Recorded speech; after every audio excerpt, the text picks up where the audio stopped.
Coucou les amis, bienvenue pour l'interprétation du thème astral de Joël Le Squarneck. Donc c'est le chirurgien qui est accusé de plus de 200 agressions sexuelles. Je ne dis pas le mot parce que je ne veux pas avoir de soucis avec la vidéo. Et actuellement, je crois que le procès a repris. J'ai pas suivi les détails de l'affaire, pourquoi ça a repris, etc. Mais il est question de plus de 200 victimes et l'âge moyen des victimes est de 11 ans. Donc on est vraiment ici dans un cas de pédocriminel et un multirécidiviste. Il a lui-même écrit, pris des notes et répertorié tout ce qu'il faisait à ses victimes. Donc il y a quelque chose d'assez étrange le concernant. Je me suis dit ça peut être intéressant de regarder son thème, sachant qu'en plus son Mars, vous voyez, est dans un signe qui est considéré comme fort. Donc on n'a pas ici un Mars qui est faible, mais on va essayer de comprendre pourquoi il a la personnalité qu'il a. Donc il est ascendant cancer et on a un Uranus qui est conjoint à l'ascendant. Donc c'est une personnalité qu'on va qualifier d'uranienne, c'est-à-dire quelqu'un qui va être très porté sur sa liberté, qui va faire les choses différemment et qui peut parfois même être bizarre, étrange. La bizarrerie, c'est une énergie qu'on va attribuer à Uranus.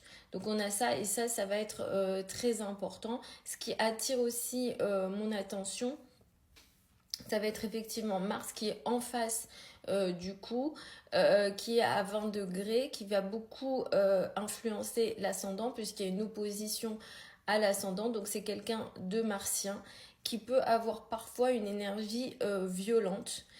Mars est dans un signe qui est fort. Mars est dit exalté dans le signe du Capricorne. Et comme je vous le disais, on va beaucoup regarder Mars, le signe de Mars, les aspects de Mars pour avoir des informations soit sur la libido, les activités sexuelles d'un homme et surtout ici dans les cas de personnes impliquées dans des agressions sexuelles. Mars est fort, donc en signe on n'a pas de souci ici. Le fait qu'il soit dans la maison 7, ça ne nous pose pas de problème. Le fait aussi que, le fait que Mars se situe dans un signe fort et dans une maison forte, dans une maison cardinale, c'est logique parce que c'est un chirurgien.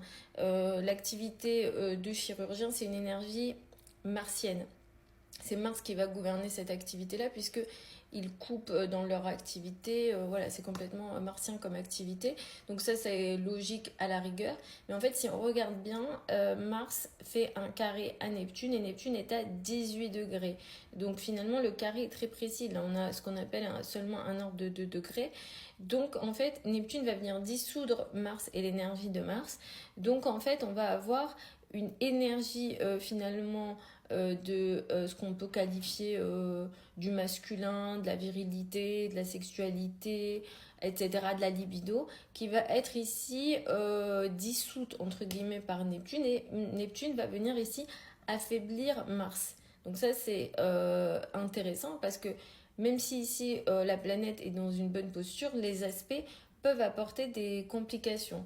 On a une maison 6 qui est chargée, ça ne nous étonne pas parce que la maison 6 en astrologie moderne, c'est la maison c'est la maison de la Vierge en astrologie moderne et en astrologie en général, ça va être la maison de la santé, donc c'est un chirurgien, il a travaillé dans ce domaine-là, donc ça nous étonne pas. La lune, pareil, elle est en vierge, hein, l'énergie de la vierge, ça ressort beaucoup chez les soignants, mais Saturne est à 1 degré de la balance, pas très loin de la lune, même s'ils ne sont pas dans les mêmes signes. Ici, on a ce qu'on appelle une conjonction hors signe. Donc au final, ce que je pense, c'est que c'est quelqu'un qui peut avoir des comportements assez imprévisibles avec Uranus qui est conjoint à l'ascendant et qu'on peut qualifier parfois de bizarre. Et Uranus en cancer, même si ça reste une planète générationnelle, c'est pas là où il va être à l'aise. La Lune, pas très loin de Saturne, je creuserai du côté de la famille, honnêtement, je ne l'ai pas fait, mais autant du côté de la mère, du père, ou soit des deux, soit de l'un des deux, il y a une énergie compliquée parce que potentiellement, il a été dans un environnement familial très dur et très froid. Il y a eu un sujet ici, notamment avec les femmes. Donc ça a peut-être influencé ou apporter effectivement des complications dans sa personnalité. Voilà les amis, j'espère que c'est une interprétation qui vous a plu. Je voulais faire cette vidéo pour vous montrer que le fait que Mars soit dans un signe où il est fort, ça ne va pas forcément nous assurer que la personne n'aura pas d'énergie martienne déséquilibrée. Ici, il y a clairement une énergie martienne déséquilibrée, mais on ne va pas sortir une conclusion aussi importante que le fait de dire ok, c'est un profil d'un potentiel agresseur sexuel juste avec une information. Ici, on va regarder beaucoup de choses. La maison 5, ouais, voilà. La maison 5 démarre dans le signe de la balance. Vénus est en 6, ici en Sagittaire. C'est quelqu'un qui est libre même. Ouais, c'est quelqu'un qui est libre dans ses relations. Et Vénus n'est pas non plus dans une bonne maison. Ça, c'est pas idéal pour Vénus de se retrouver dans la maison 6. Ça peut même dire que les femmes qui sont dans sa vie sont à son service. Vous voyez ce type d'énergie.